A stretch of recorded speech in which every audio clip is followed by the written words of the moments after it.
Question, bilang isang Yumi Garcia, yung ganyang ganyang kaganda, anong diskarte ng lalaki ang gumagana? Siguro effort lang. Anong effort? Like, example. Effort sa time. Baga, dapat merong quality time. May time sa akin. Ganun, kahit busy. Gusto ko din yung gumagawa siya ng paraan. Sabi mo quality time. Okay. Ano yung quality time? Anong ginagawa doon?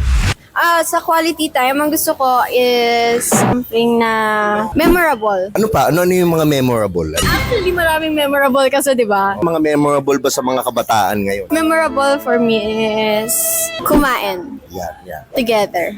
Handa kong ibigay lahat ng sakin.